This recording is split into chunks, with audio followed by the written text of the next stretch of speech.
بسم اللہ الرحمن الرحیم۔ ناظرین، شعیب ابی طالب کے 3 سال مسلمانوں کے لیے سخت آزمائش کے سال تھے، لیکن آفرین ہے ان پر کہ کبھی ان کی زبان پر حرف شکایت نہیں آیا۔ شعیب ابی طالب میں مسلمان عورتیں اور لڑکیاں بھی موجود تھیں۔ نبی صلی اللہ علیہ وآلہ وسلم کی ایک صاحبزادی حضرت رقیہ رضی اللہ تعالیٰ عنہ آپ صلی اللہ علیہ وآلہ وسلم کے حکم پر اپنے شوہر حضرت عثمان رضی اللہ تعالیٰ عنہ کے ساتھ حبشہ کی طرف ہجرت کر چکی تھی۔ باقی تینوں صاحبزادیاں انہی میسورین میں شامل تھیں۔ تاریخ اسلام نبی صلی اللہ علیہ وآلہ وسلم صحابہ اور صحابیات کے صبر کے ساتھ ساتھ حضرت خدیجہ اور سیدہ زینب رضی اللہ تعالیٰ عنہ کے صبر کا بھی تذکرہ کرتی ہیں۔ سیدہ بی بی زینب رضی اللہ تعالیٰ عنہ کو تعلیمات نبوی نے ایک بہترین مبلغہ بنا دیا تھا۔ شعیب ابی طالب میں محصور خواتین کو آپ صبر کی تاکید کے علاوہ تعلیم کے زیور سے بھی نوازتی تھی۔ وہ اپنی دونوں بہنوں کو صبر و رضا کی تعلیم دیا کرتی تھی۔ اکثر ابو العاص رات کے وقت کفار کی نظروں سے بچ کر نبی صلی اللہ علیہ وآلہ وسلم کی خدمت میں کھانے پینے کی چیزیں لے کر آتے تھے۔ آپ صلی اللہ علیہ وآلہ وسلم اکثر جواب میں فرماتے، تم نے ہماری دامادی کا حق ادا کر دیا۔ ابو العاص بہت سی خوبیوں کے مالک تھے۔ انہوں نے جنگ بدر کے بعد اسلام قبول کیا تھا۔ ابو العاص کے متعلق مورخین تحریر کرتے ہیں کہ وہ سیدہ زینب رضی اللہ تعالیٰ عنہ کا بہت زیادہ خیال رکھا کرتے تھے اور ان کے دینی معاملہ میں کبھی مداخلت نہیں کرتے تھے۔ ابو العاص خاندان قریش سے تعلق رکھتے تھے، اس لیے سرداران قریش یہ چاہتے تھے کہ ابو العاص بیوی سیدہ کو طلاق دے دے، لیکن ابو العاص سیدہ بیوی سے بہت محبت کرتے تھے اور ان کو یہ گوارا نہیں تھا کہ وہ نبی صلی اللہ علیہ وآلہ وسلم اور ان کے لخت جگر کے دل کو ٹھیس پہنچائیں۔ اس لیے انہوں نے کہا کہ اللہ کی قسم میں اپنی بیوی سیدہ زینب رضی اللہ تعالیٰ عنہ سے کبھی جدا نہیں ہو سکتا۔ میں زینب سے جدائی کا تصور بھی نہیں کرتا، تمہیں بتلاؤ پھر کیسے اسے میں چھوڑ سکتا ہوں۔ وہ صادق اور امین کی لاڈلی میری محبت ہے، جو پیمان وفا باندھا ہے کیسے توڑ سکتا ہوں۔ حضور اقدس صلی اللہ علیہ وآلہ وسلم کی خدمت میں ابو العاص کے یہ الفاظ پہنچے تو آپ صلی اللہ علیہ وآلہ وسلم نے ارشاد فرمایا، ابو العاص ایک انصاف پسند انسان اور میرا اچھا داماد ہے۔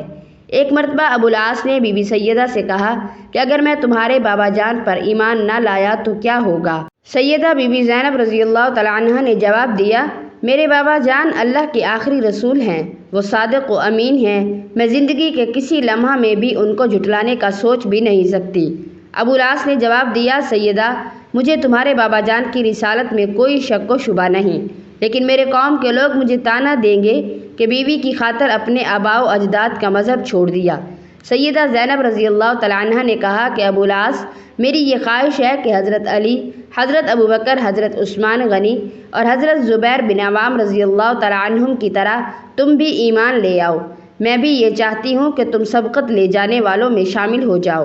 تم میرے شوہر ہو، اس لیے میرا دل تمہیں صراط مستقیم پر دیکھنا چاہتا ہے۔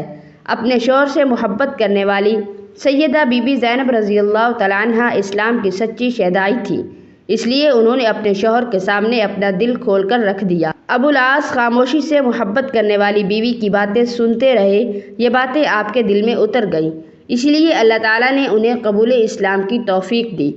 ناظرین، حضور اکرم صلی اللہ علیہ وآلہ وسلم حضرت خدیجہ رضی اللہ تعالیٰ عنہ سے بہت محبت کرتے تھے۔ شعیب ابی طالب کے محاصرہ کے بعد 10 نبوی رمضان المبارک کے مہینے میں حضرت خدیجہ رضی اللہ تعالیٰ عنہ اپنے خالق حقیقی سے جا ملی اور آپ صلی اللہ علیہ وآلہ وسلم کے شفیق چچا کا بھی انتقال ہو گیا۔ آپ صلی اللہ علیہ وآلہ وسلم کو اس سال 2 عظیم غموں کا سامنا کرنا پڑا، اسی لیے اس سال کو عام الحزن کا سال کہا جاتا ہے۔ سیدہ زینب رضی اللہ تعالیٰ عنہ انتہائی حساس اور ماں سے شدید محبت کرنے والی انتہائی فرما بردار بیٹی تھی۔ اس عظیم صدمے نے ان کو نڈھال کر دیا تھا۔ ماں کی جدائی پر وہ بہت گمسم سی ہو گئی تھی۔ اپنے بابا جان کو غمزدہ دیکھتی تو اور پریشان ہو جاتی تھی۔ بابا جان کی خدمت میں حاضر ہوتی تو ماں کی جدائی سے آپ کی آنکھیں آنسوؤں سے لبریز ہو جاتی۔ ان کو غمزدہ دیکھ کر آپ صلی اللہ علیہ وآلہ وسلم اپنا غم بھول جاتے اور ان کے سر پر ہاتھ رکھ کر ان کو تسلی دیتے۔ حضور اقدس صلی اللہ علیہ وآلہ وسلم کی شفقت و محبت سیدہ بی بی زینب رضی اللہ تعالیٰ عنہ کے زخمی دل کے لیے مرہم اثر تھی، اور پھر یہ صابرہ بیٹی اپنی پیاری بہنوں کو اپنے سینہ سے لگا کر تسلی دیتی، انہیں صبر کی تاکید کرتی۔ حقیقتاً سید زینب رضی اللہ تعالیٰ عنہ اپنی بہنوں سے بہت زیادہ محبت کیا کرتی تھی۔ نبوت کے 13ویں سال میں جب قریش کے سرداروں نے نبی صلی اللہ علیہ وآلہ وسلم کے قتل کا منصوبہ بنایا تو اللہ تعالیٰ نے اپنے رسول صلی اللہ علیہ وآلہ وسلم کو مدینہ کی طرف ہجرت کا حکم دیا۔ آپ صلی اللہ علیہ وآلہ وسلم نے سیدہ زینب رضی اللہ تعالیٰ عنہ کو اللہ کے حکم کے بارے میں بتاتے ہوئے تسلی و تشفیع دی اور فرمایا تم بھی مدینہ آنے کی جلدی کوشش کرنا۔ نبی کریم صلی اللہ علیہ وآلہ وسلم کے مدینہ تشریف لے جانے کے بعد سیدہ زینب رضی اللہ تعالیٰ عنہ اپنے بابا جان کی جدائی کی وجہ سے بہت اداس رہنے لگی تھی۔ ان کے غم اور اداسی کو دیکھ کر ابو العاص بہت پریشان ہو جاتے تھے، اس لیے ابو العاص کی یہ کوشش ہوتی تھی کہ وہ سیدہ کو اداس نہ ہونے دے، اس لیے ہر وہ ممکن طریقے سے انہیں خوش رکھنے کی کوشش کرتے تھے۔ ناظرین، ابو العاص نے نبی صلی اللہ علیہ وآلہ وسلم سے وعدہ کیا تھا کہ میں زینب کو جلد ہی آپ کی خدمت میں روانہ کر دوں گا، اس لیے انہوں نے اپنے بھائی کنانہ بن ربیع سے کہا کہ وہ حضرت زینب رضی اللہ تعالیٰ عنہ کو مدینہ چھوڑ آئیں۔ حضرت زینب کے سفر کا انتظام کر کے ابو العاص بغرض تجارت شام کی طرف روانہ ہو گئے۔ جس اونٹ پر بی بی سیدہ زینب سوار تھی اس اونٹ کی رسی کنانہ کے ہاتھ میں تھی اور ایک ہاتھ میں تیر کمان تھا۔ حضرت زینب رضی اللہ تعالیٰ عنہ کا اونٹ ابھی وادی زیتوا تک ہی پہنچا تھا کہ کفار پیچھا کرتے ہوئے پہنچ گئے۔ ان کفار میں حضرت زینب رضی اللہ تعالیٰ عنہ کے رشتہ کا ماموں حبار بن اسود بھی تھا، لیکن اس شخص کے دل میں بھانجی کی محبت کی بجائے اسلامی دشمنی شدت سے موجود تھی۔ ان کفار نے حضرت زینب رضی اللہ تعالیٰ عنہ سے کہا کہ اپنا اونٹ مکہ کی طرف واپس موڑ لو۔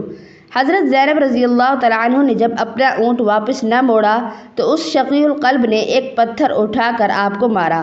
آپ زخمی ہوئی اور اونٹ پریشان ہوا تو آپ اونٹ سے نیچے گر گئے۔ ایک کافر حشام نے اپنا خنجر نکال لیا تاکہ سیدہ بی بی رضی اللہ تعالیٰ عنہ کو شہید کر دے، لیکن کنانہ نے کمان میں تیر ڈال کر خود کو جوابی حملہ کے لیے تیار کر لیا تو کفار اپنی جانوں کے ضائع ہونے کے خوف سے بھاگ کھڑے ہوئے۔ سیدہ بی بی زینب رضی اللہ تعالیٰ عنہ اونٹ سے گری تو شدید زخمی ہو گئیں۔ اس حالت میں آپ کو علاج معالجہ کی ضرورت تھی، اس لیے کنانہ زخمی بھاوج کو پھر واپس مکہ لے گیا۔ جب آپ کی صحت قدرے بہتر ہوئی تو پھر کنانہ کے ساتھ مدینہ منورہ کی طرف روانہ ہو گئی۔ حضرت زینب رضی اللہ تعالیٰ عنہ کا اونٹ جب مدینہ منورہ مقام وطن پر پہنچا تو آپ صلی اللہ علیہ وآلہ وسلم دل میں بیٹی کی محبت و چاہت کے لیے وہاں پہلے سے موجود تھے۔ نبی صلی اللہ علیہ وآلہ وسلم کو بیٹی سے مل کر ان کی تمام تکالیف یاد آ گئیں اور آپ کے چشم مبارک سے آنسو ٹپکنے لگے۔ سیدہ بی بی نے کفار کے تمام مظالم کی داستان بابا جان کو سنائی۔ ناظرین، اگر نبی صلی اللہ علیہ وآلہ وسلم چاہتے تو بیٹی کی تکالیف کا سن کر کفار کے لیے بد دعا بھی کر سکتے تھے، لیکن آپ صلی اللہ علیہ وآلہ وسلم تو رحمت للعالمین تھے، اس لیے آپ نے بد دعا کی بجائے ان کے لیے دعا فرمائی۔ آج ہمارا یہ حال ہے کہ اگر ذرا سی بھی تکلیف پہنچتی ہے تو واویلا کرنے لگتے ہیں، لیکن سیدہ بی بی زینب رضی اللہ تعالیٰ عنہ کا صبر ملاحظہ ہو کہ اللہ کی راہ میں تکالیف اٹھاتی رہیں لیکن کبھی بھی حرف شکایت زبان پر نہ لائیں۔ انہیں معلوم تھا کہ کفار نے مجھے جتنی اذیتیں دی ہیں وہ صرف اس لیے کہ میں بابا جان نبی صلی اللہ علیہ وآلہ وسلم کی بیٹی ہوں، اور نبی صلی اللہ علیہ وآلہ وسلم نے بیٹی کے زخمی ہونے پر اس طرح فرمایا کہ سیدہ زینب رضی اللہ تعالیٰ عنہ میری سب سے اچھی بیٹی ہے جو میری محبت میں ستائی گئی۔ یہ میری بیٹیوں میں اس لیے بھی سب سے افضل ہے کہ اس نے دین کی خاطر بڑے صدمے اٹھائے ہیں مگر حرف شکایت کبھی لب پر نہیں لائی۔ رضائے حق میں اس نے زخم بھی سینے پہ کھائے ہیں۔ دعا ہے کہ اللہ تبارک و تعالی ہمیں نیک عمل کرنے کی توفیق عطا فرمائے اور ہمارا خاتمہ ایمان پر فرمائے، آمین۔